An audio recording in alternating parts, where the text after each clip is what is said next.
नमस्कार। कार्यक्रम कोरोना अर्थतन्त्र दबाव र प्रभावमा यहाँलाई हार्दिक स्वागत छ। म रञ्जन झा। दर्शकवृन्द, देशको अर्थतन्त्रमा पर्यटन क्षेत्रको निकै नै महत्त्वपूर्ण भूमिका रहेको छ। अझ त्योभन्दा पनि महत्त्वपूर्ण भूमिका छ देशको नाम अन्तर्राष्ट्रिय जगत चिनाउनमा। तर पछिल्लो समय यो क्षेत्र बिल्कुलै ठप्प रहेको छ। विश्वको सर्वोच्च शिखर सगरमाथाको प्रवेशद्वार नाम्ची बजार होस् वा काठमाडौँको ठमेल, जहाँ कि पर्यटकहरू बिसाउन आउने गरेका छन्, ठप्प छ। व्यापारी कारोबार बिल्कुलै ठप्प रहेको छ र पर्यटकको आवागमन पनि बिल्कुलै ठप्प छ। आज हामी यही पर्यटकीय क्षेत्रमा देखिएको समस्या, पर्यटन व्यवसायमा देखिएको समस्या लगायतका विषयमा छलफल गर्नेछौँ र छलफलका लागि हामीसँग हुनुहुन्छ दरबार मार्ग विकास समितिसँग आबद्ध व्यवसायी श्री गुरुङ, त्यस्तै सगरमाथाको प्रवेशद्वार नाम्चीमा होटल व्यवसायी गरिरहनुभएका दावा शेर्पा र ठमेलमा होटलका साथै ट्राभल एन्ड टुर सञ्चालन गरिरहनुभएका व्यवसायी कर्णबहादुर लामा। दावाजी, तपाईँ सगरमाथाको प्रवेशद्वार नाम्चीमा व्यवसाय गरेर बसिरहनु भएको छ। अहिले पछिल्लो समय, लामो समयदेखि त्यहाँ पनि लकडाउनको अवस्था छ। व्यवसाय व्यापारहरू प्राय बन्द नै होलान्। वास्तवमा अहिले त्यहाँको पर्यटकीय मौसम कस्तो रह्यो तपाईँहरूको लागि, खास गरी व्यवसायीहरूको लागि कस्तो रह्यो? लकडाउन भएको लगभग 3.5 महिना, अब 4 महिना हुन लाग्यो। यहाँको पर्यटनको क्षेत्र एकदम ठप्प छ।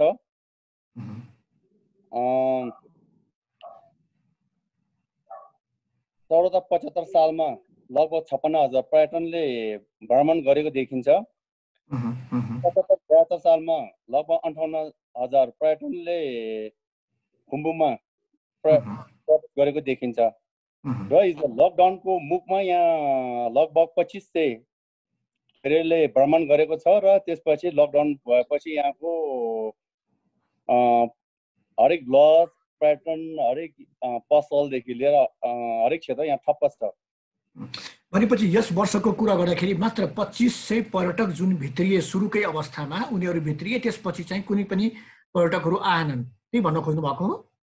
हजुर, सरकारले घोषणा गरेको 2020 को मुखैमा लकडाउन हुनु अगाडि लगभग 1.5 महिनाभित्रमा लगभग 2500 जना पर्यटनले भ्रमण गरेर फर्किएको देखिन्छ। त्यसपछि लकडाउन भएपछि यहाँको पर्यटन व्यवसाय, लज, अब यहाँको पसलदेखि लिएर हरेक बन्द नै छ। कति जति व्यवसायी होला नाम्चीको कुरा गर्दाखेरि, खास गरी यो पर्यटकीय गतिविधिसँग जोडिएको? पर्यटनको गतिविधिसँग जोडेको अब हाम्रो यो खुम्बु पासाङ लमु गाउँपालिकामा भन्नु पर्दाखेरि लगभग यहाँको जनसङ्ख्या 8,000 देखि 9,000 छ। त्यसमा लगभग 90% प्रत्यक्ष अप्रत्यक्ष रूपमा यहाँ पर्यटनसँग जोडिएकोले अब कुनै बढिया, कुनै होटल व्यवसायी, कुनै पर्यटन मजदुर, कुनै अब खेतीपाती अब खाद्य वस्तु उत्पादन गर्ने हिसाबले 90% यहाँको मान्छे यो लकडाउनले प्रभावित भएको छ। भनेपछि पर्यटन क्षेत्रसँग प्रत्यक्ष संलग्न रहेका करिब 90% नै जनसङ्ख्या छन् नाम्ची बजारका। म फेरि तपाईँसँग आउँछु एकछिनपछि। कर्णजी, अहिले तपाईँ ठमेल व्यवसाय गर्दै हुनुहुन्छ, लामो समयदेखि ठमेलमै आफ्नो व्यवसाय सञ्चालन गर्दै हुनुहुन्छ। के छ अहिले ठमेलको अवस्था? खास गरी हामीले चाहिँ व्यवसाय सञ्चालन गर्नको निम्ति व्यवस्थापिका अर्थात् भनौँ न व्यवस्थापनको एउटा सेन्टर भनेर अफिस खोल्ने भनेको चाहिँ ठमेलमा पहिलादेखि नै, अनि बाँकी रहेको अन्य ठाउँमा पनि छन् होइन। तर अहिले चाहिँ पर्यटन गतिविधि नहुँदाखेरि एक प्रकारले समस्या त छ, तैपनि आशावादी चाहिँ छौँ है फेरि, किनकि यस्ता समस्याहरू त हामीले त पटक पटक आउँछ नि त।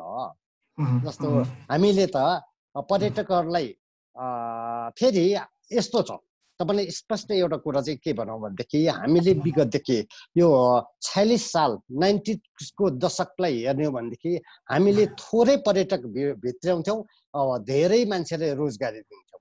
अब त्यस्तै गरी आफ्नो कार्यालय सञ्चालन गर्नको निम्ति ठमेलतिर चाहिँ हामीलाई कार्यालय प्लस व्यवस्था भनौँ न बन्दोबस्ती प्लस वासस्थानको रूपमा चाहिँ हामीले पर्यटकको होटलको रूपमा डेभलप गरे हो। त्यो भएको कारणले गर्दाखेरि यी यावत कुरा जे जति भए तापनि हामी चाहिँ तयारी चाहिँ हुनुपर्छ है। किनकि अब भूकम्प आयो पनि हामीले सर्भाइभ एन्ड रिभाइभ गर्यौँ अथवा बाँच्यौँ र फेरि पनि त पर्यटकलाई त अगाडि बढ्यौँ नि त। यो कोरोनाले पनि जतिसुकै ऊ भए तापनि हामीले भोलि पर्यटन गतिविधि त अगाडि त बढाउन सक्छौँ। यो चाहिँ मेरो कुरा है त फेरि। अनि अर्को साँच्चीकै भन्ने हो भनेदेखि हामीले विश्व संसारभरमा चाहिँ हामीले बजारीकरण चाहिँ गरेनौँ कि? किनकि हाम्रो मौलिकता आफ्नै किसिमको छ, हाम्रो एभरेस्ट छ, हाम्रो भनौँ न नाम्चे छ, हाम्रो मनासलु छ, हाम्रो मकालु छ, होइन भन्नु त नि। अब यहाँ कोरोना त जस्तै त अब स्वाइन फ्लू पनि त आयो त, आउँदा आउँदै पनि अब हामीले हाम्रो गन्तव्यमा लानको निम्ति चाहिँ यो गन्तव्यमा चाहिँ अब जति अब यो चाहिँ मानस विकास क्रममा यो युनिभर्स भन्छ कि यो ब्रह्माण्डमा यस्ता गतिविधि भइरहन्छ, तैपनि हामीले चाहिँ अगाडि बढाउनको निम्ति यी यस्ता समस्याहरूलाई चिरेर हामी अगाडि बढाउन सक्छौँ र आउनुहोस् भन्न चाहिँ सक्नुपर्छ है। यो चाहिँ सरकारी तथा निजी क्षेत्र। अनि त्यस्तै गरी अब आधारभूत संरचना निर्माण गर्ने जो भौतिक संरचनाहरू भएका हाम्रा होटेलियरहरू छ नि त, जस्तो अघि दावाको कुरा गऱ्यौँ होइन भन्नु त नि। त्यहाँ यति पर्यटक आएनन् भन्नु भन्दा पनि हामीले कसरी चाहिँ भोलि पनि त अब यो समस्या पश्चातलाई उहाँहरूलाई चाहिँ स्वागत गर्न सक्छौँ भनेर चाहिँ तयारीमा जानुपर्छ। हामी विस्थापित होइन स्थापित हुनुपर्छ। श्रीजी, तपाईँ दरबार मार्ग विकास समितिसँग आबद्ध पनि हुन्छ र त्यहाँ व्यवसाय पनि गर्दै हुनुहुन्छ। दरबार मार्ग सामान्यतः बडो गुल्जार हुने ठाउँ हो। अहिले के छ दरबार मार्गको अवस्था? यदि व्यवसायीहरूको हामीले कुरो गर्ने भने त्यहाँ कस्तो छ अवस्था? सो बेसिकली अब अहिले यो महामारीले डेफिनेटली अलिकति यो फ्रन्ट लाइनर्सहरू स्पेसली जस फ्रन्ट लाइनर्सहरूलाई चाहिँ एकदमै ठुलो असर पुर्याएको छ र सम्पूर्ण व्यवसायहरूलाई नै असर पुर्याइ नै रहेको छ। दरबार मार्गमा अहिले चाहिँ अब चहल पहल चाहिँ यातायातको चहल पहल चाहिँ झन्डै सामान्य स्थितिमा पुगिसकेको छ। तर व्यापार भने चाहिँ तपाईँको 90% ठप्प छ भन्दा मतलब 90% गिरावट छ व्यापारमा चाहिँ। सो यो यसले चाहिँ के गरिरहेछ भन्दाखेरि दरबार मार्ग ठमेल भनेको चाहिँ कस्तो पनि हो भन्दाखेरि हामीले टुरिज्म भन्दाखेरि पहिला सुरुमा दुई किसिमको टुरिस्ट हुन्छ, एउटा फरेनर्स एउटा डोमेस्टिक टुरिस्ट। दरबार मार्गको ठुलो हिस्सा भने चाहिँ डोमेस्टिक टुरिस्टले उ गर्छ। त्यस पछाडि यो डोमेस्टिक टुरिस्टहरूको मुभमेन्ट नहुने बित्तिकै डेफिनेटली यसले एकदमै ठुलो इम्प्याक्ट पारेको छ बोथ द साइड, ठमेल पनि दरबार मार्ग पनि। यो डोमेस्टिक टुरिस्ट भने चाहिँ बेसिकली स्लो पोइजन जस्तो, अथवा स्लो पोइजन भन्दा ठ्याक अपोजिटमा भन्नु खोजेँ मैले। मान्छेले देख्दैन यो बेसिकली, तर यसको कन्ट्रिब्युसन चाहिँ एकदमै हेभी हुन्छ। भन्नाको मतलब हिजो धरान अथवा पोखराबाट काठमाडौँ आएको मान्छेले जुन तरिकाले चाहिँ इन्टरटेनमेन्टमा खर्च गर्छ अथवा भनौँ रेस्टुरेन्टमा खर्च गर्छ अथवा कुनै पनि सपिङमा खर्च गर्छ, त्यो स्थानीय बासिन्दाभन्दा धेरै नै हुन्छ। किनभने ऊ मेन्टल्ली प्रिपेयर्ड भएको हुन्छ। कहीँ पनि ऊ अर्को ठाउँमा जाँदा, अर्को जिल्लामा जाँदा अथवा अर्को सहरमा जाँदाखेरि खर्च गर्छ, जसले गर्दाखेरि चाहिँ डेफिनेटली लिक्विडिटी राम्रो बनाउने हो। अब अहिले चाहिँ मुभमेन्ट छ, तर मुभमेन्ट भए पनि लिक्विडिटी केही पनि छैन। किनभने सबैजना अहिले काठमाडौँको पपुलेसन हेर्नुभयो भने प्रायः सबैजना कोर स्थायी बासिन्दाहरू जसको घर छ, जसको मजाले खाना लाउन बस्न सबै चिजको प्रबन्ध घरमै मजाले छ, यो किसिमको चङ्कको मात्रै आज चाहिँ काठमाडौँमा उपस्थित छ। त्यसकारण चाहिँ डेफिनेटली मार्केटमा चाहिँ एकदमै अहिले लिक्विडिटी एकदमै कम छ। सो डेफिनेटली मार्केटमा एकदमै ठुलो असर पारेको छ अहिले। जस्तै अहिले भर्खरै भन्नुभयो मुभमेन्ट छ तर लिक्विडिटी छैन, यो के भन्न खोज्नु भएको? आमजान छ तर खरिद बिक्री जुन एउटा हुन्छ त्यो बन्द भएको बिल्कुलै अहिले? एब्सोल्युटली। सो अहिले हेर्ने हो भने तपाईँले दरबार मार्गमा बाहिर एकचोटि हेर्दाखेरि सामान्य रूपमा जस्तै तरिकाले चाहिँ मुभमेन्टहरू भइरहेछ, स्ट्रिटमा मुभमेन्ट भइरहेछ, तर हाम्रो आउटलेटहरूमा चाहिँ मान्छेहरू गएका छैनन्। किन भन्दाखेरि उनीहरू चाहिँ डेफिनेटली आफ्नो काममा लागिरहेछन् होइन। जति पनि ब्याक ह्यान्ड अफिसहरू त टन्नै छ, ब्याक ह्यान्ड प्रोसेसिङ अफिसहरू भयो, इन्डस्ट्रीकै कुराहरू, त्यहाँदेखिको हरेक चिजहरू यिनीहरूको त अहिले एक किसिमको एउटा अब उसमा गइसक्यो, अपरेसनमा एकचोटि गइसक्यो। तर के छ भने अब हाम्रो आउटलेट्सहरू सपिङ अनि रेस्टुरेन्ट्सहरू भनेको चाहिँ कस्तो भने तपाईँको लेजर र इन्टरटेनमेन्ट अनि बेसिक त्यो किसिमको क्याटेगोरीमा पर्ने भएको स्पेसली जति पनि टुरिस्टिक गतिविधि छ जसले चाहिँ हस्पिटालिटी इन्डस्ट्री भनौँ होइन सबै इन्डस्ट्रीमा चाहिँ के हुन्छ भने मान्छेले भनौँ न अस्ति एउटा सामान्य रूपमा पनि हामीले क्याटेगोराइज गर्दाखेरि उपभोग्य सामग्रीहरू पनि एसेन्सियल होइन त्यसबाट चाहिँ अलिकति आफ्नो निड वान्ट र लग्जरी भनेर एउटा क्याटेगोरी डिभाइड गर्छ। अब हाम्रो अहिले कस्तो खालको भइरहेछ भने जस्तै हस्पिटालिटी सेक्टर भनेर चाहिँ के हो भन्दाखेरि यो निड होइन क्या होइन एकदमै इसेन्सियल नभई नहुने पनि होइन त्यो एक किसिमको वान्ट र डिजायरको बिचमा पर्छ अथवा सकेसम्म कहिले काहीँ डिजायर पनि हुनसक्छ। सो हाम्रो क्याटेगोरी भएकोले अहिले मान्छेहरू चाहिँ कस्तो पनि छ भने सबैजना मान्छेहरू डराइरहेको छ। खुल्न त खुलिहाल्छ लकडाउन झन् राम्रो तरिकाले तर मान्छे अलिकति सङ्कोचको स्थितिमा छ। कोही मान्छेसँग भनौँ न फिजिकल कन्ट्याक्ट हुनको लागि पनि मान्छेलाई अलिकति तीनचोटि सोच्नुपर्ने अवस्था छ अहिले। निश्चित अब डेफिनेटली अब यो पारमा हामी अगाडि बढ्नको लागि त definitely we have to prepare ourselves होइन। अब अलिकति समय लाग्ला मान्छेलाई अलिकति रिस्क त भइ नै हाल्छ हरेक चिजमा रिस्क छ होइन। एउटा यातायातमा पनि रिस्क छ गाडी चलाउँदाखेरि पनि रिस्क छ जतिखेर पनि रिस्क छ तर आफूले एक्सिडेन्ट कसरी कम गर्न सक्ने भन्ने तरिकाले प्रिकसन्सलाई फलो गरेर अगाडि बढ्नुपर्छ जस्तो लाग्छ। दावाजी हजुर दावाजी जस्तै नाम्चेको अघि हामी कुरो गरिरहेका थियौँ नाम्चेका जुन अघि नै हामी कुरो गरेका थियौँ 90% भन्दा बढी बासिन्दा नाम्चेका ती कतै न कतै पर्यटन क्षेत्रसँगै आबद्ध रहेका छन्। अब पछिल्लो हामीले हेऱ्यौँ भने चैत 11मा सरकारले लकडाउन गर्यो र त्यसपछि त यो ठप्प नै छ। यद्यपि केही अगाडिदेखि नै पर्यटकको आवागमन चाहिँ अलिकति कम भइसकेको थियो। हजुरले त्यहाँको जुन जनजीवन छ आम मानिसको जनजीवन छ त्यसमा चाहिँ कस्तो असर पारेको छ त्यहाँ?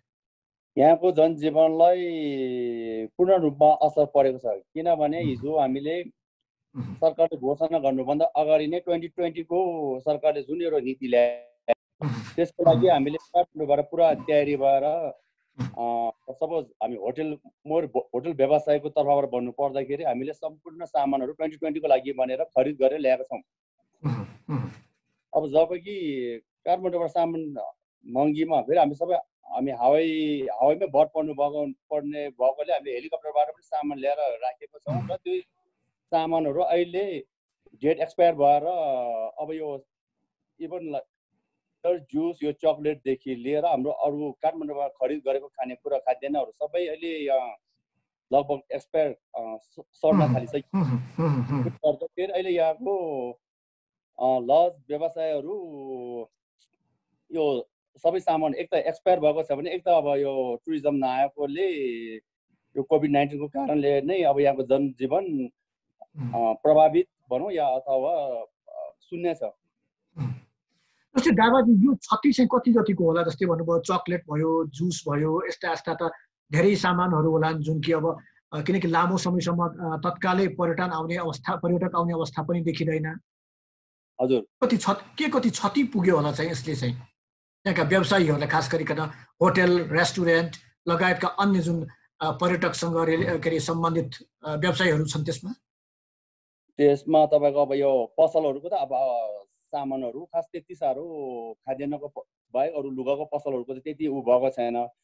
जो यो खाद्यान्नको पसल व्यापार गर्छ उनीहरूको अहिले तपाईँको खरिद पनि भएको छैन खपत पनि भएको छैन। त्यसकारण सबै अब यो प्राय खानेकुरा यो कोक फ्यान्टा जुस यो पेय पदार्थहरू प्रायः 6 महिना मात्रै अवधि हुने भएकोले एक त यसको डेट एक्सपायर भएर अब यो अहिले बियरमा भए पनि 2 महिना एक्सपायर भइसक्यो। अब सपोज यो मैदाहरू यो चामलहरू पनि लगभग अब यो यसपालिको यो मनसुन यो बढी पानी भर्खरको यता आदि इत्यादिले गर्दाखेरि यो चामलहरू पनि लगभग यो सर्न थालिसकेको छ भन्दाखेरि यहाँको व्यवसायीहरू सबै चिन्तित छन्।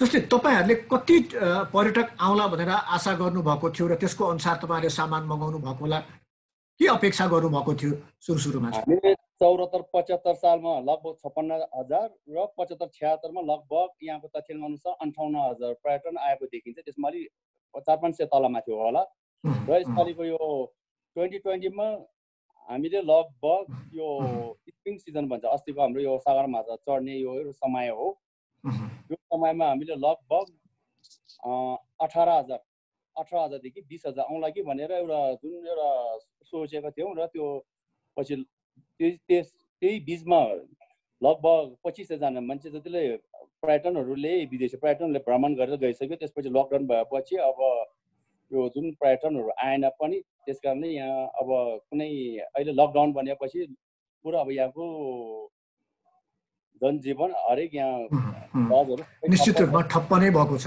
भनेपछि लगभग 50,000 भन्दा माथि पर्यटक आउने अपेक्षा गर्नुभएको थियो तपाईहरू, खास गरिकन त्यसमा पनि 2020 पर्यटन वर्ष मनाउने भनेर।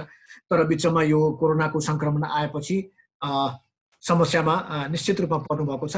म कर्णजीलाई सोध्न चाहन्छु, कर्णजी जब यो ठमेलको कुरा गर्दाखेरि पनि ठमेलको व्यवसाय पनि अधिकांश कतै न कतै पर्यटकसँगै सम्बन्धित छ, चाहे होटल होस्, रेस्टुरेन्ट होस्, ट्राभल एन्ड टुर होस्, ट्रेकिङ होस्। अब यो त अहिले पर्यटकको आवागमन त बिल्कुलै ठप्प भएको छ। अनि व्यवसाय अहिले के गरिरहेछन्, कसरी आफ्नो जनजीविका अगाडि बढाउँदैछन् त? हजुरसँग चाहिँ एउटा सन्दर्भ दावा भाइसँग चाहिँ अब जोडौँ है। किनभने उहाँले उठान गर्नुभयो, जति पनि कन्ज्युमर अर्थात् उपभोक्ता अर्थात् पर्यटक नभएपछि त उहाँले जति पनि सामानहरू खरिद गर्नुभयो नि त। अनि त्यो भएको कारणले गर्दाखेरि अब त्यसै गरी हामी पनि पर्यटन व्यवसाय सञ्चालन गर्दाखेरि हामी विभिन्न विधामा संलग्न छौँ। त्यो विभिन्न विधा मध्ये पनि हामी चाहिँ पर्वतारोहणसँग सम्बन्धित अझ। अनि त्यो भएको कारणले पर्वतारोहणको निम्ति त्यो बेस क्याम्पमा पुर्याउनको निम्ति खाद्यान्न त हामीले त खरिद गरेका थियौँ नि त। अहिले त त्यसको दावा भाइले भने अनुसार जस्तै हाम्रो पनि डेट एक्सपायर गइरहेछ। अब कसलाई दिउँ होइन भन, अब यो चाहिँ अलिकति महँगो नै पर्छ खाद्यान्नहरू, जो चाहिँ हामीले बेस क्याम्प आधार शिविरदेखि हामीले माथिसम्म खुवाउनु पर्ने हुन्छ। अनि त्यसै गरी अब त्यो चाहिँ यो समस्याको कुरा गरेँ मैले दावा भाइसँग जोडेर होइन। अब ठमेलका पर्यटन व्यवसायहरू चाहिँ कसरी भन्दाखेरि, ठमेलका व्यवसायी प्लस घरपेटी हामी जति पनि व्यवसायीहरू आफ्नै घर त होइन नि त, त्यहाँ अफिस सञ्चालन गरिरहेछौँ। अनि त्यहाँ भाडा तिरेर बसिरहेको थियो, आम्दानी भएपछि तिर्ने हो नि त।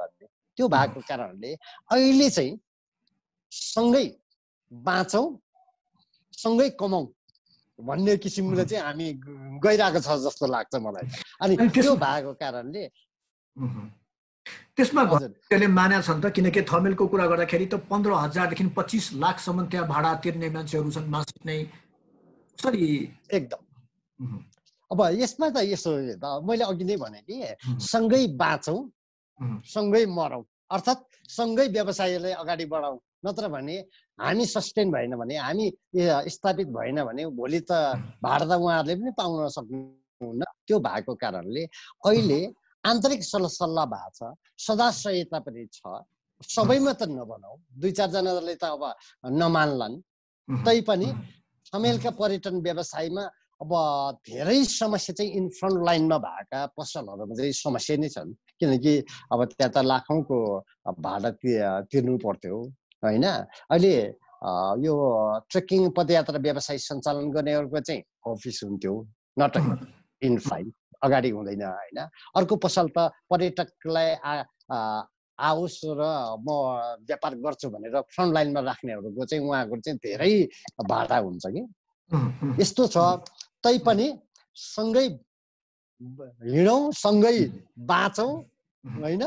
अनि एक प्रकारले हामीलाई पनि स्थायित्व प्रदान गरोस् भन्ने चाहिँ व्यवसायी प्लस घरबेटीहरूसँग चाहिँ कुरो भएको छ। त्यसकारण अब हामी नेपाली हौँ, नेपाली भएको कारणले कतै न कतै सदाशयता हुन्छ र हामी बाँच्छौँ। यही भन्नु। ठमेल क्षेत्रको हामीले कुरा गर्दाखेरि कति जति व्यवसायी होला, अहिले साना ठुला सबै जोडेर केही एउटा आकलन गर्न सकिन्छ? केही त्यस्तो तथ्याङ्क छ तपाईँहरूसँग? हजुर भन्नाले मैले ठमेल क्षेत्रमा कति जति व्यवसायीहरू सानादेखि ठुलासम्म सबै जोड्यो भने कति व्यवसाय त्यहाँ होला अहिले? एक प्रकारले ठमेलको स्थिति हेर्नु भनेदेखि ठमेलको व्यवसायीहरू भनेको लगभग सबै आश्रित र व्यवस्थित रूपमा व्यवसाय सञ्चालन गर्ने लगभग 2 लाख चान्चुन छ। 2 लाख चाहिँ एक प्रकारले ठुला सबै जोड्यो भने प्लस मैले श्रमिक समेत कुरा गरेँ है त। अनि बाँकी त अब हाम्रो त एक प्रकारको व्यवसाय सञ्चालन गर्ने एक प्रकारको हबै हो नि त त्यो त। अनि त्यो भएको कारणले गर्दाखेरि समस्या छ, तर समस्यालाई चिर्नको निम्ति हामी चाहिँ हिम्मतका साथ अगाडि छौँ। कर्णाली हिम्मत गर्नुभएको छ, राम्रो कुरो हो यो। मसुरीजी, अनि कर्ण मात्रै होइन, प्रत्येक नेपाली र घरपेटीहरूलाई पनि हामीले भनेका छौँ त्यसरी, हामीमा सदा सहायता हुनुपर्छ, सँगै बाँचौँ, सँगै अगाडि बढौँ। हामी छौँ त, तपाईँ हुनुहुन्छ। अनि त्यस्तै गरी अब राज्यले पनि हामीले त्यसरी भने अब एक प्रकारले भनिरहेछौँ कि सरकारलाई पनि कम्तीमा पनि हामीले हाम्रा विविध गन्तव्यहरू छन्, विविध हाम्रो जुन एक्टिभिटी गर्न सक्ने प्रोडक्टहरू छन्। अनि त्यो भएको कारणले हाम्रो आफ्नो मौलिकतालाई जोगाएर अब संसारमा भोलि पनि हामी भनौँ न एउटा नेपाल चाहिँ पर्यटनको गन्तव्य है भनेर भन्यो भने कोरोना पश्चात त हामी त फेरि बुम हुन्छौँ नि त। रिभाइभ अब सर्भाइभ एन्ड रिभाइभ, बाँच अनि भनौँ न विभिन्न अगाडि फेरि बाँच्यो भने त अगाडि बढिहाल्छौँ। सुरेशजी, अब खास गरिकन दरबार मार्गको कुरा गर्दाखेरि मध्यम स्तरका एकदम बढी छन्, होटल, रेस्टुरेन्ट लगायतका। अब या सामान्य जुन पसलहरू पनि छन्, धेरै के अरे सामग्रीहरू खरिद बिक्री गर्ने। अब खुल्न त खुलिसकेका छन्, तर त्यहाँ ग्राहक चाहिँ एकदमै छैन। त यो जुन मध्यम स्तरका जुन व्यवसायीहरू छ, यिनीहरूको ठ्याक्कै समस्या चाहिँ कस्तो छ त्यहाँ? अब यो जति पनि फ्रन्ट लाइनर्सहरू एन्टरप्राइज भनौँ होइन, दुईटा ट्याग लाइन दिया हुन्छ अथवा भनौँ एउटा टाइटल दिया हुन्छ। यो दुईटा टाइटल भएको बिजनेसहरूको चाहिँ सबभन्दा ठुलो समस्या भने चाहिँ फ्रन्ट लाइनर्सको भनिसकेपछि 90%, 99% भनौँ सबैजना रेन्टमा हुन्छ। सो स्पेसली अब यो डाउन टाउन एरियामा जति पनि बिजनेस गर्नेहरू हुन्छ, दरबार मार्ग, खमेल, न्यू रोडको कुरा गरौँ, जुन मेन रोडहरूमा मेन व्यापारिक क्षेत्रहरूमा रहेको व्यापारीहरूलाई रेन्ट एकदमै ठुलो मार हो, अथवा यसको सबैभन्दा ठुलो हिस्सा होइन, ट्रान्जेक्सन सबैभन्दा ठुलो हिस्सा रेन्ट हुन्छ। त्यस पछाडि कम्स टु अपरेसन कस्ट। र अब अहिले हामीले हेर्नुपर्ने भनेको यो स्मल एन्ड मिडियम एन्टरप्राइजेसहरूले चाहिँ फेरि कस्तो तरिकाले हुन्छ भन्दाखेरि तपाईँले हेर्नुभयो भने अब इस्टाब्लिस भइसकेकोहरू त उनीहरूको एपेटाइट पनि अलिकति ठिक ठुलै हुन्छ, plus at the same time उनीहरूको रेजिलियन्स पनि हाई हुन्छ। भन्दा मतलब अलिक लामो समयसम्म पनि उहाँहरूले आफूलाई पाल्न सक्नुहुन्छ, अफोर्ड गर्न सक्नुहुन्छ।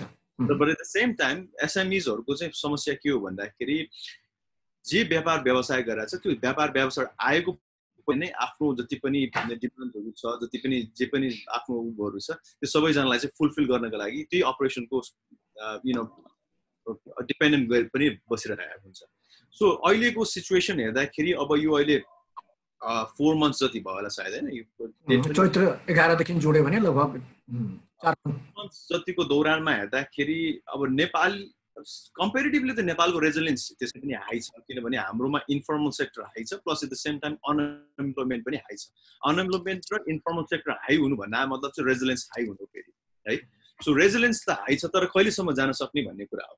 यही तरिकाले चाहिँ यदि मुभमेन्टहरू राम्रो तरिकाले हुन सकेन, किनभने मुभमेन्ट पनि फेरि राम्रो तरिकाले एकैचोटि ओपन गर्न पनि फेरि अलिकति रिस्की छ अहिले, रिस्की छ त्यो अवस्था।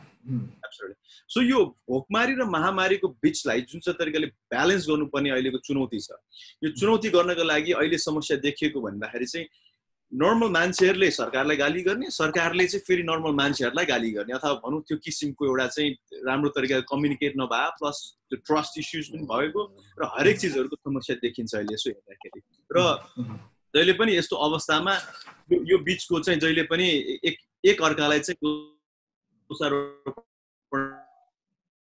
गर्ने, एकअर्कालाई चाहिँ लाइक उ गर्ने जहिले पनि भइन रहेछ। So I think it's time अब सबैजना हामीले पनि यो अब एक्सेप्ट गर्नुपर्ने बेला आइसकेको छ कि अब दिस इज द रियालिटी होइन, it's gonna go for few more months अब सबैजनाले। त्यस कारण चाहिँ कसरी हुन्छ सर्भाइभल, उहाँले भन्नुभयो जस्तै सबैभन्दा महत्त्वपूर्ण चाहिँ भनेको सर्भाइभ गर्ने यतिखेर होइन। त्यो पहिला बुढापाकाले भने जस्तो अनिकालमा बिउ जोगाउनु, हुलमुलमा जिउ जोगाउनु भने जस्तो। So this is the time to save our crops. यो बिउ चाहिँ जोगाउने बेला भएको छ। अब आई थिङ्क सबैजनाले कसरी हुन्छ यो टाइमलाई सदुपयोग गर्ने, कसरी हुन्छ यो चिजको बेलामा मेबी अलिकति एग्रिकल्चर गर्न सक्नेले एग्रिकल्चर गर्ने, नयाँ सिप सिक्न सक्नेले नयाँ सिप सिक्ने हैन, नयाँ तालिम लिन सक्ने मान्छेले नयाँ तालिम लिने, अथवा भनौँ घर परिवारमा टाइम दिन सक्ने पनि यतिखेरै होला जस्तो लाग्छ। सो आई थिङ्क अब यो चिजलाई चाहिँ हामीले यसलाई चाहिँ रियालिटीमा लिएर यसलाई एक्सेप्ट गरेर यसलाई चाहिँ कसरी हुन्छ यसलाई क्यापिटलाइज गर्नुपर्छ जस्तो लाग्छ। व्यवसायको दृष्टिकोणले त यो ठिकै पनि हो, तर त्यहाँ त्यसमाथि जुन आश्रित जुन कामदारहरू थिए उनीहरूको अवस्था त कस्तो कस्तो कस्तो छ उनीहरूको अवस्था चाहिँ? अब तपाईँलाई एक्ज्याक्टली भन्नुपर्दाखेरि कस्तो खालको छ भने हाम्रो अहिले पनि एसएमइजहरूको जति पनि कामदारहरू छ म्याक्सिमम अनअकाउन्टेड छ, म्याक्सिमम इन्फर्मलै छ अहिले पनि। सो बेसिकली हामी आफूले व्यवसायमा हामी आफ्नै तरिकाले डिल गरिरहेको छौँ। भन्नाको मतलब विदेशतिर चाहिँ जुनसुकै कामदार पनि अटोमेटिकली गभर्मेन्टको ग्रिडमा अथवा गभर्मेन्टको सिस्टममा अटोमेटिकली रेजिस्टर्ड हुनैपर्छ हैन।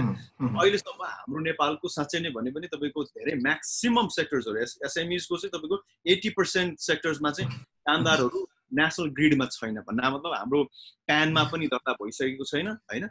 सो बेसिकली यो तरिकाले गर्दाखेरि अहिले के खालको सिचुएसन भयो भन्दाखेरि म्याक्सिमम साथीहरूको अब मैले दरबारमार्गको हाम्रै दरबारमार्गकै व्यवसायहरूको कुरा गर्दाखेरि सबैजना साथीहरूको कस्तो तरिकाले आफूले आफूलाई नै आफ्नो व्यवसायको आफ्नो कामदारहरूलाई आफै तरिकाले डिल गरिरहनु भएको छ। किनभने कुनै पनि सिस्टमले एकैचोटि एड्रेस गर्न मिल्दैन, कुनै पनि कानुनले कुनै पनि नीतिले सबैजनालाई एकैचोटि एड्रेस गर्न मिल्दैन।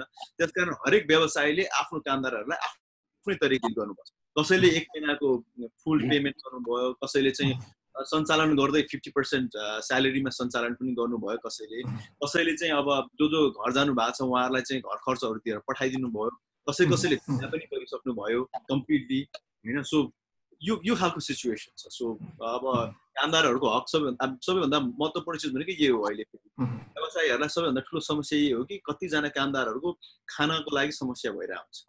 यतिखेरलाई पनि हेर्न सकेन भन्दा फेरि अलिकति समस्या हुन्छ। But at the same time आफै पनि हरेक चिजले चाहिँ अब प्रेसरमा छ सबैजना। सो यो एकदमै गाह्रो सिचुएसन अहिले। म दावाजीका आउन चाहन्छु। दावाजी, अब आगामी दिन कस्तो देख्दै हुनुहुन्छ? किनकि अहिले त निराशा छ व्यवसाय, खास गरिकन पर्यटन क्षेत्रमै अहिले निराशा देखिएको छ। नाम्चेलाई पुनः पहिलेकै अवस्थामा फर्काउनको लागि तपाईहरूको तर्फबाट चाहिँ तपाईहरु के प्रयास गर्दै हुनुहुन्छ या गर्नु पर्ला जस्तो लाग्छ?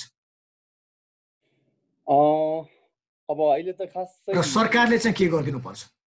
सरकारले र हामी स्थानीय तौरबाट र ट्रेकिङ एजेन्ट एसोसिएसनबाट र यहाँको लज एसोसिएसन र काठमाडौँको होटल एसोसिएसनसँग सहकार्य गरेर अब यो लकडाउन पछि हामीले एउटा आन्तरिक पर्यटनलाई प्रवर्धन गर्ने, आन्तरिक पर्यटनलाई प्रवर्धन गर्यो भने के हुन्छ भनेपछि एक त पर्यटनहरू यहाँको दृश्य अवलोकन गरेर जाने। यहाँको सपोज यहाँबाट एभरेस्ट काठमाडौँबाट 8 दिनको ट्रेक गऱ्यो भने एभरेस्ट बेस क्याम्प घुमेर पनि तल पुग्न सकिन्छ रुप्लामा, त्यहाँबाट हवाईमा जान सकिन्छ।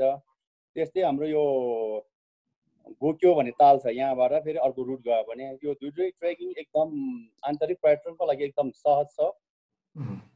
र यो लकडाउन पश्चात आन्तरिक अब विदेशी नआए पनि आन्तरिक पर्यटन आएर यहाँको दृश्य अवलोकन गर्ने, एउटा आन्तरिक पर्यटनले दृश्य अवलोकन गर्ने, एक त यहाँको लोकल टुरिज्मलाई पनि पुग्ने देखिन्छ। त्यस कारणले चाहिँ अब यहाँ हामीले 2020लाई भनेर पनि प्लस त्योभन्दा अगाडि पनि हामी ठुलो होटलहरू बनाएका छौँ। यहाँको खुम्बु क्षेत्रमा होटलहरू अब एकदम हेलिकप्टरबाट सामान ल्याएर ठुलो होटलहरू बनेका छन्। धेरै मान्छेले ब्याङ्कबाट लोन लिएर ठुल्ठुलो बिल्डिङहरू बनेका छन्। अब यो सबै संरचना बनाइसक्यो, 2020लाई भनेर बनाइसक्यो। र हामी यहाँ चाहिँ हवाईमा मात्रै बर्फ भएकोले हामीले सबै सामान अघि मैले त खाद्यान्न भने जस्तै काठमाडौँमा हो भने खाद्यान्न त्यहाँ अर्डर ट्रकमा झार्छ। आज चाहिएको सामान आजै किन्छ, भोलि चाहिएको यहाँ चाहिँ हामी अहिले मेरो होटलमा भन्नु पर्दाखेरि यहाँ चामलदेखि सबै खाद्यान्न लगभग 12 तोलाको सामान स्टक छ मसँग। त्यस कारणले यी अब तमाम समस्यालाई थाती राखेर अब अर्को यो लकडाउन पश्चात अन्तर्राष्ट्रिय प्रबन्धन गरेर हामीले ट्रेकिङ एजेन्ट एसोसिएसन अफ नेपालले होटल एसोसिएसन र हाम्रो काठमाडौँको आन्तरिक हाम्रो यो लोकल डोमेस्टिक एयरलाइन्ससँग सहकार्य गरेर पर्यटनलाई प्रबन्धन गर्नुपर्ने देखिन्छ। दोस्रो, अब तपाईँको अन्तर्राष्ट्रिय उडानहरू सुरक्षित नीति अपनाएर यो अन्तर्राष्ट्रिय उडानहरू भयो भने कता अब उता काठमाडौँ हुँदै यता आन्तरिक आउँछ जस्तो पनि लाग्छ र यसले चाहिँ केही आन्तरिक पर्यटन उ भयो भने यहाँ केही मात्रामा राहत चाहिँ मिल्नेछ अब विदेशी नआए पनि जस्तो लाग्छ। दाबाजी जस्तै एउटा हामीले खुम्बु क्षेत्रको कुरा गऱ्यौँ भने खुम्बु क्षेत्रको कुरा गर्दाखेरि विश्वमा नै अब यो क्षेत्र चिनिएको क्षेत्र हो र विदेशी पर्यटकको हिसाबले हामीले गऱ्यौँ भने ठुलो सङ्ख्यामा विदेशी पर्यटक खुम्बु क्षेत्रमा गइरहेका छन्। तर यदि खुम्बु क्षेत्रमा आन्तरिक पर्यटनको बारेमा कुरो गऱ्यौँ त्यो अझै पनि त्यहाँ विकास हुन सकेको छैन, के कारण होला? त्यो त अब तपाईँको यो सिजनमा त तपाईँको काठमाडौँबाट अब हामीले एउटा हवाईमा मात्र भर पर्नुपर्ने भएको हुनाले चाहिँ नि कतिपय नेपालीहरू आउन चाहँदै पनि यहाँ आउन सकिँदैन। अब कुनै बेला रुकुममा एउटा प्लेन 5 भन्दा उडान गर्न 4 मात्रै प्लेन छ। हामी सबै हवाईमा मात्र पर्ने भएकोले नेपालीहरू काठमाडौँमा खर्च गर्न चाहन्छन्। उनीहरू पोखरा घुम्छन्, नगरकोट घुम्छन्, चितवन घुम्छन्। त्यहाँको जति खर्च अन्नपूर्ण पदमार्गमा हेऱ्यो भने सङ्ख्यामा नेपालीहरू बढिसकेका थिए, तर यो कुरा यतातिर खुम्बु क्षेत्रमा देखिएन। खुम्बु क्षेत्रमा नदिएको कारणले मेन भनेको हवाईमा मात्रै भर पर्नुपर्ने भएकोले हो। अहिले अब काठमाडौँबाट यहाँ हाम्रो गाउँपालिकासम्म अब सडक मार्ग बन्दैछ र अब हामीले यो लगभग 2 वर्षभित्र हाम्रो यो गाउँपालिका खुम्बु पसलमा गाउँपालिका लुक्लासम्म मोटर बाटो पिच भयो भने खुम्बुमा पर्यटन चाहिँ आउँछ नै। तर यो अवधिमा अब सिजनमा भन्नुपर्दाखेरि हाम्रो नेपालीहरू आउन चाहे पनि यहाँको मौसमको कारणले कुनै बेला हवाई जहाजमै मात्र भर पर्नुपर्ने भएर जति पनि मान्छे हजुर आउन चाहेको मान्छेहरू आउन सक्दैनन्। यहाँको मेन कारण भनेको त्यही हवाईमा भर पर्नुपर्ने भएकोले समस्या त्यही मात्र हो। कर्णजी, अब यो कोरोना कहिले अन्त्य हुन्छ त्यो कुरा अहिले नै भन्न सक्ने अवस्था छैन। संक्रमण पनि अहिले बिल्कुलै बढेको छ। यद्यपि अलिकति कम त भएको, बढ्ने क्रम चाहिँ रोकिएको छैन। यो ठमेललाई पुरानै ठमेल जस्तो बनाउनको लागि, पुरानै ठमेलमा फर्काउनको लागि अब के गर्नु पर्ला? जस्तै व्यवसायीहरूले के गर्नु पर्ला, सरकारले चाहिँ के गरिदिनु पर्ला? एक प्रकारले मैले अघि नै उठान गरेको यसरी ठप्प राखेर त काम चल्दैन। अनि सबभन्दा ठुलो कुरा चाहिँ कस्तो भने अब एक प्रकारले अहिले कुरा पनि के उठान भएको छ भनेदेखि कोरोना सँगसँगै बाँचौँ। किनकि हामीले कोरोना लाग्यो भने त्यसलाई पनि रेसिस्टेन्ट पावर इम्युनिटी पावर बढ्यो भनेदेखि उसलाई त हामीले पच्न सक्छौँ नि त। त्यसै गरी अब एक प्रकारले अन्तर्राष्ट्रिय जुन उडानहरू पनि त खुल्नु पर्यो। त्यसपछि व्यापार व्यवसाय जति पनि मसँग भएको पैसा मैले अर्कालाई तिर्यो भने उसले अन्त तिर्ने हो नि त।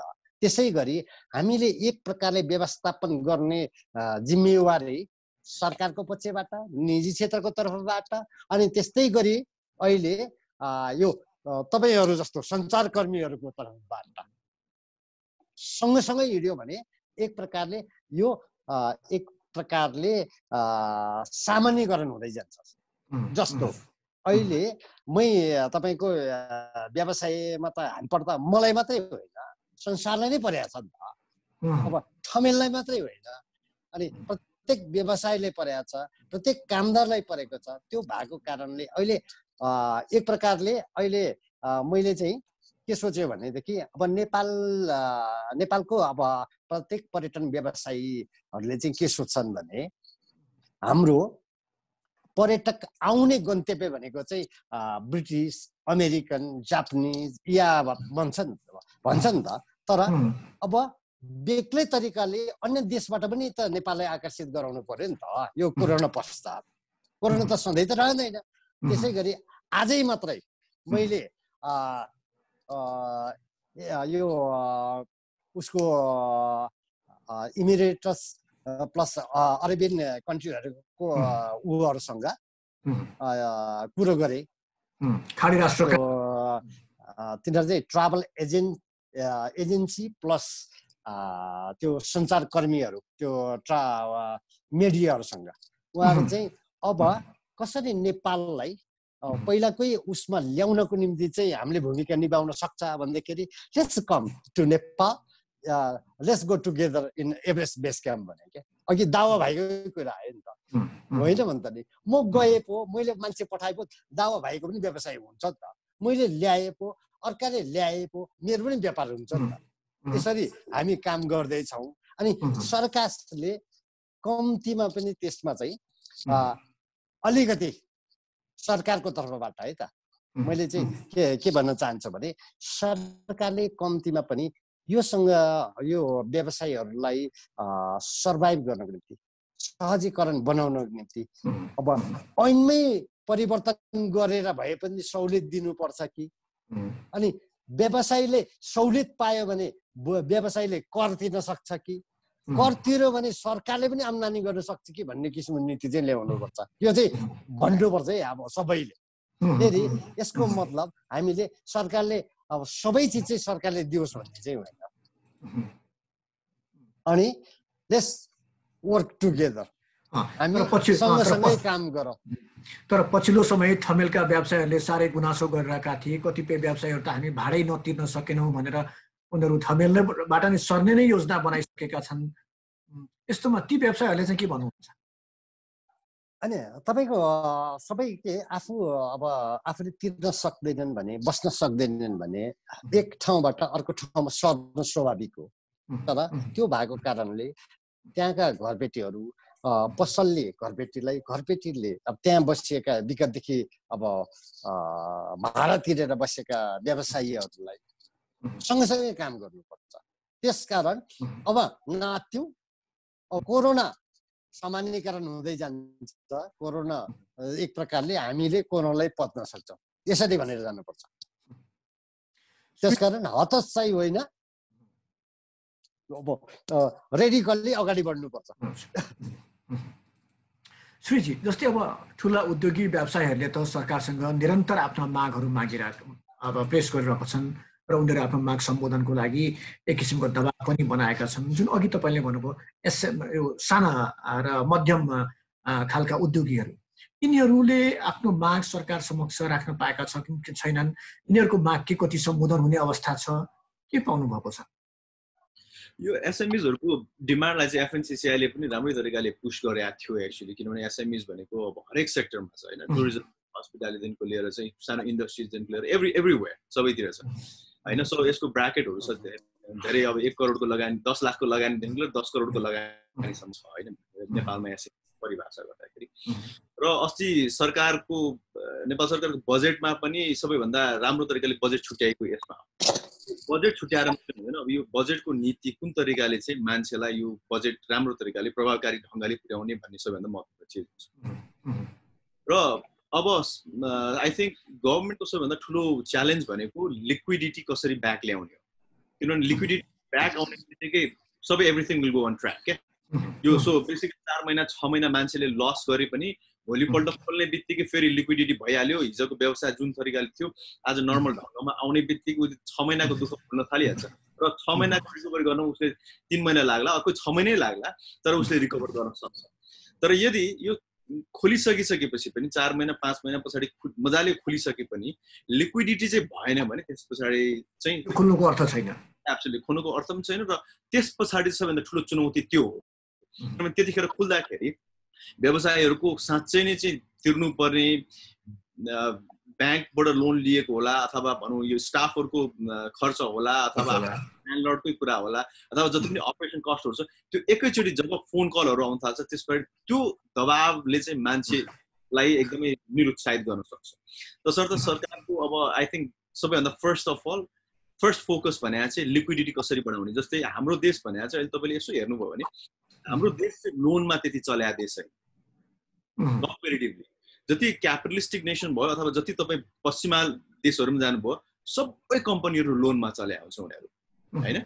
हरेक व्यक्ति लोनमा चल्या हुन्छ किनभने उनीहरूको क्रेडिट कार्ड सिस्टम भन्ने चिज भनेको चाहिँ उनीहरूको एकदमै त्यो समाजमा एभ्री बडीको क्रेडिट कार्ड हुन्छ, उनीहरूको क्रेडिट हुन्छ मतलब सबैजना चाहिँ त्यो क्रेडिट कार्ड लिने बित्तिकै के गर्छ उसले स्पेन्ड गर्छ त्यसको मतलब उसले के गर्नु पर्यो त्यो क्रेडिटलाई तिर्नु पर्यो क्रेडिट कार्ड लिइसकेपछि उसलाई त ब्याङ्कले फोन गर्छ अथवा भनौँ एउटा कानुन दायरामा परिसक्यो फसिसक्यो बेसिकली हैन अब पैसा भइसकेपछि फेरि मान्छेले खर्च गर्नै पर्यो हैन सो बेसिकली क्रेडिट कार्डले गर्दाखेरि चाहिँ उनीहरूको अर्थतन्त्रलाई यस्तो लिक्विडिटी बढाइरहेको हुन्छ एकदमै लिक्विफाई गरेर हुन्छ तर हाम्रो नेपालको तपाईँले हेर्नुभयो भने क्रेडिट कार्ड लिने नेपालीहरू कतिजना छ हैन स्मल पर्सेन्टेज के एकदमै सानो गभर्मेन्टले अब बेसिकली कसरी हुन्छ जनताहरूलाई कसरी हुन्छ क्रेडिट दिनुपर्छ हैन अलिकति रिस्क एकदमै ठुलो एउटा फन्ड क्रिएट गर्नुपर्छ डेफिनेटली ब्ल्याक डेट हुन्छ ब्याड डेटहरू हुन्छ त्यसको लागि इन्सुरेन्सको लागि त्यसको लागि राम्रो तरिकाको फन्ड क्रिएट गर्ने र जति पनि मान्छेहरू छ उसलाई अहिलेसम्म लोन ल्याएको छैन भने लोन दिने हो गभर्मेन्टले अथवा ब्याङ्क र गभर्मेन्ट मिलेर त्यो किसिमको एउटा नीति ल्याउनुपर्छ र डेफिनेटली ब्याज भनेको हिजोको डबल डिजिट ब्याज थियो अब घटाएर चाहिँ तपाईँको 5% 4%मा झार्नुपर्छ ताकि मान्छेले मजाले लोन लियोस् लोन लिइसकेपछि खर्च गरि नै हाल्छ हैन त्यसपछि उसले भोलिपल्ट रियल इस्टेटमा पनि खर्च गर्ला उसले चाहिँ हैन जति पनि ट्रेडमा पनि खर्च गर्ला टुरिज्ममा पनि खर्च गर्ला हैन एसेट्सहरुमा खर्च गर्ला हरेक चीजमा खर्च गर्छ सो भेहिकल्सदेखि लिएर एभ्रिथिङमा खर्च गर्छ त्यसको मतलब यसले अटोमेटिकली ब्याक अन ट्र्याक ल्याउँछ so I think I am pretty hopeful अब आखिरमा अन्तिममा हाम्रो नेपालको सबैभन्दा अब कन्ट्रिब्युसन गर्ने जुन चाहिँ रेमिटेन्स छ अथवा टुरिज्म सेक्टर छ टुरिज्म सेक्टरको कुरा गर्दाखेरि म अलिकति टुरिज्म सेक्टरमा धेरै इन्ट्रेस्टेड मान्छे पनि भएकोले म एभरेस्ट पनि दुईचोटि गएको बेस क्याम्प पनि सो मलाई राम्रो तरिकाले म नेपाली पनि जान लागेको थिएँ खास एक्चुअली सो म गइरहेको छु बेसिकली सो मैले चाहिँ अहिले पनि म धेरैचोटि म टुरिज्म बोर्डको सिइओहरूसँग नि धेरैचोटि बसेको छु मैले मन्त्रालयमा पनि साथीहरूसँग बसेको छु मेरो चाहिँ जहिले पनि के छ भन्दाखेरि हाम्रो देशको टुरिज्मको पहिचान भनेको माउन्टेनियरिङ टुरिज्म हो र माउन्टेनियरिङमा पनि एक्सपिडिसन टुरिज्म भन्ने चिज चाहिँ अहिले पनि हामीले गर्न सकिन्छ यदि राम्रो तरिकाले गर्न सकियो भने र एक्सपिडिसन टुरिज्म भने चाहिँ के हो भन्दाखेरि एउटा एक्सपिडिसनको लागि उसले जुन तरिकाले इम्प्लोइमेन्ट जेनेरेट गर्छ अरू ट्रेकिङ अथवा अरू नर्मल के अरे टुरिज्म भन्दाखेरि चाहिँ उसको कन्ट्रिब्युसन एकदमै हाई हुन्छ प्लस उसले चाहिँ नेपाल आइसकेपछि ऊ महिनौ बस्छ क्या हैन सो अरू आउँदाखेरि चाहिँ 10-15-20 दिनको लागि मात्रै हुन्छ तर एक्सपिडिसनमा आउनेहरू चाहिँ उनीहरू धेरै समयसम्म बस्छ प्लस अब पर्मिट लिनको लागि नै उसले चाहिँ धेरै $1000 लाखौं पैसा तिर्नुपर्छ प्लस उसको लागि धेरै पनि इम्प्लोइमेन्ट दिन्छ र एकदमै एक्सपेन्सिभ हुने भएकोले यदि गभर्नमेन्टले चाहिँ नर्मली भनौँ न अब हाम्रो 400-500 जनालाई पर्मिट दिइरहेको छ एभरेस्टको लागि मात्रै भए पनि त्यो 400-500 जनालाई खोलिदिने हो भने 400-500 जना मान्छेहरू इजिली आँखा चिम्लेर आउँछ नेपालमा किनभने एभरेस्ट चढ्ने मान्छेहरू भने चाहिँ के हो भन्दाखेरि उनीहरूलाई चाहिँ डर भन्दा पनि उनीहरूलाई त्यो एडभेन्चरसँग चाहिँ एकदमै मन पराउने भएको मान्छेहरू भएर उनीहरूलाई चाहिँ यो कोरोना भन्दाखेरि पनि अथवा एभरेस्टको मर्ने भन्ने त्यसको डर हुँदैन त्यसकारण यतिखेर आई थिंक हामीले राम्रो तरिकाले प्रमोट गर्न सक्यौं भने राम्रो तरिकाले चाहिँ प्रिकसन्सहरु फलो गर्न सक्यौं भने उनीहरुलाई हामीले सहज रूपमा चाहिँ खुम्बु क्षेत्र पुर्याउन सकिन्छ अहिले पनि सो अब हामीले त कुरा त गरि नै रहेका छौं सबैजना पोजिटिभै पनि हुनुहुन्छ तर अगस्त 1 मा हेरौं के खालको सिचुएसन अनफोल्ड हुन्छ दादाजी सरकारले हामी अन्तिममा पनि आइसकेका छौं कार्यक्रमको सरकारले के गर्दिनु पर्छ जस्तो लाग्छ अब सरकारले हामीले धेरै अपेक्षा त गरेका छैनौं त्यही पनि अब संघ प्रदेश जनता स्तरबाट खासै राहतको प्याकेज र कुनै ठोस कदम चालेको देखिँदैन हालसम्म तर अब चाहिँ के गर्नुपर्छ भने खुम्बु एउटा टुरिज्ममा 90% भर पर्ने एउटा भएको हुनाले चाहिँ यो टाढा माछा खुचरा ब्याङ्कले पर्यटन मजदुरहरूलाई 2 लाख रुपैयाँको परिचय पत्रको आधारमा 2 लाख रुपैयाँ ऋण दिए जस्तै यहाँको पर्यटन व्यवसायीहरूलाई व्यवसायिक दर्ता प्रमाणपत्रको आधारमा साना ठुलाको व्यवसायको आधारमा 5 लाखदेखि 10 लाख रुपैयाँ सहुलियत स्वरूप ऋण दिँदाखेरि एक त राहत हुन्छ भने अब यो लकडाउनलाई कतिसम्म लम्ब्याउने हो यो खास त्यसो भएन नत्र अघि श्रीजीले भन्नुभयो जस्तै गरे अब अहिले त तुरुन्त त यो लकडाउन खुल्ने अवस्था पनि छैन र आगामी यो मार्च अप्रिल मे भने चाहिँ यो पर्यटन सिजन प्लस यो सगरमाथा चढ्ने समय हो अनुकूल समय हो र त्यो टाइममा चाहिँ नै अन्तर्राष्ट्रिय उडानहरू सुरक्षित अपनाएर खोल्दा पर्यटनहरू आउँछन् नै यहाँ यो स्पोर्ट्स यो सगरमाथा चढ्ने भनेको स्पोर्ट्स टुरिज्म भएकोले अहिले खैराहरू आउन चाहिरहेको पनि छन्। र त्यस्तै अघि मैले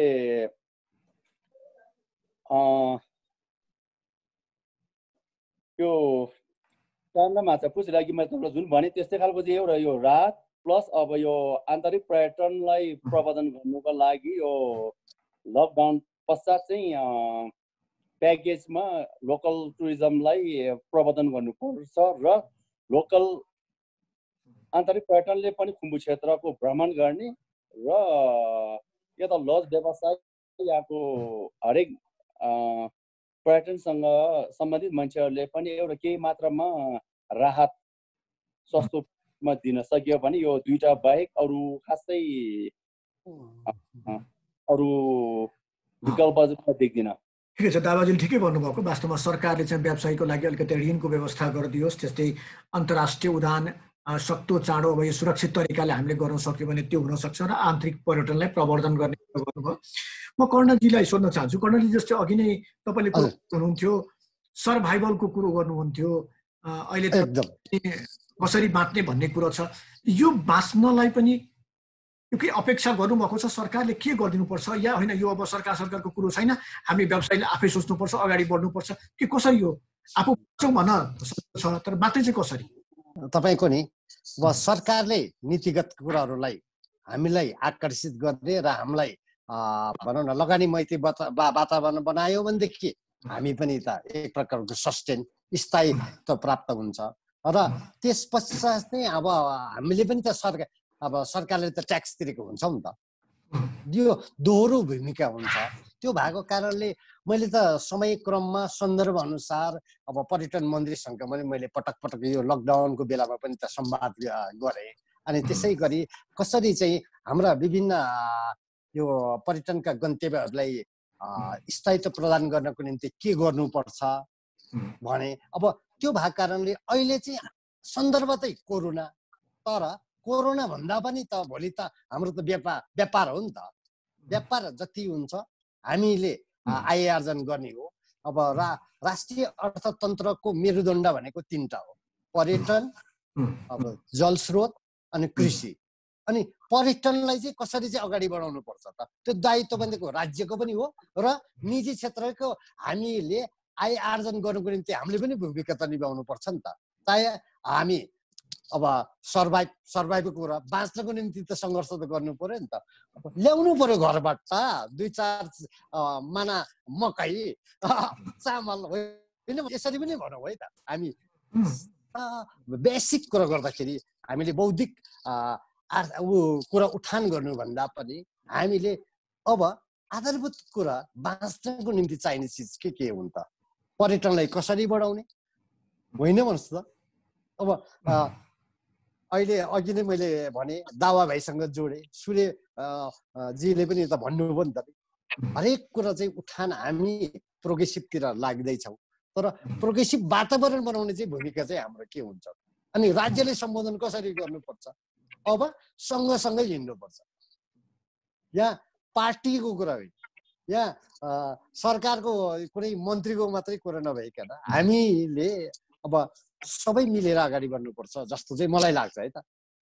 र यसरी गऱ्यो भनेदेखि यो संसारमा we are the elements of the universe भन्छ कि हामी कुनै एउटा तत्त्व हौँ। यो संसार ब्रह्माण्ड हामीले एक अर्कामा अस्तित्व जोगाइराखेको हुन्छ के, आकर्षण गुरुत्वाकर्षण भन्छ नि त।